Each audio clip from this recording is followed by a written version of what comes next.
तावीज़ का पहनना जायज़ है, नाजायज़ है? नाजायज़ है जी।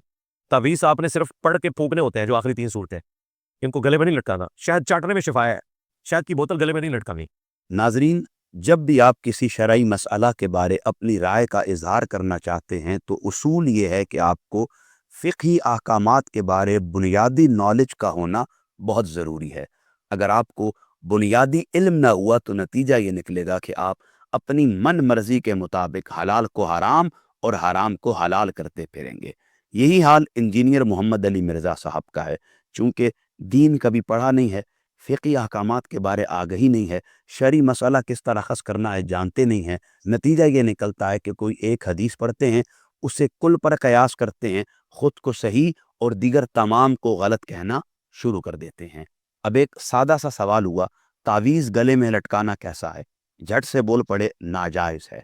अच्छा, जामे तिर्मिज़ी में रिवायत मौजूद है कि नबी रहमत सल्लल्लाहु ताला अलैहि वसल्लम ने सहाबा को नींद में डर जाने के बाबत एक दुआ सिखाई।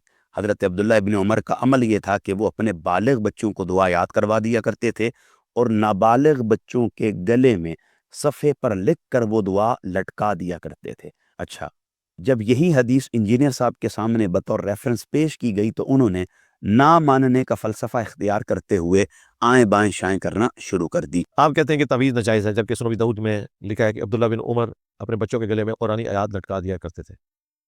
जी, वो कुरानी आयात, वो उसमें अल्फाज हैं कि जो छोटे बच्चे थे ना, उनके गले में वो तख्ती लटका देते थे, और वो इसलिए कि वो उसको देख के पढ़ सके, याद कर सके।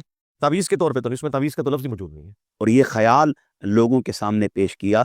देखें, वो तो चूँकि नाबालिग बच्चों को याद नहीं थी इसलिए उनके गले में लटका दी गई, तो ये बात और है, वो बात और है। जबकि हकीकत ये है कि इंजीनियर साहब बाज़ मामलात में, बल्कि अक्सरियती मामलात में ये ख़याल करते हैं कि उनका फ़हम सहाबा के फ़हम से ज़्यादा है। यही वजह है कि जो अमल सहाबी रसूल कर रहे हैं वो उम्मत के लिए दलील है कि अगर उम्मत कुरानी आयात को बतौर तावीज़ के गले में लटका लेती है तो ये अमल नाजायज़, हराम नहीं है। लेकिन बस फ़िक़ह के बुनियादी मसाइल के बाबत भी चूँकि इंजीनियर साहब को इल्म नहीं है, माख़ज़ के बारे उन्हें ख़बर नहीं है, नतीजा ये निकलता है कि वो अपनी मन मर्ज़ी के मुताबिक चीज़ों को हलाल और हराम करना शुरू कर देते हैं, जबकि उसके ख़िलाफ़ सहाबा का अमल मौजूद होता है, ताबईन का अमल मौजूद होता है, सवाद आज़म और सल्फ़ सालिहीन का अमल मौजूद होता है। बस इंजीनियर साहब अपनी अना के हाथ में मजबूर होकर उम्मत के अमल को छोड़कर अपनी ज़ात को तरजीह देते हुए ज़ाती अना की तस्कीन का सामान कर रहे होते हैं।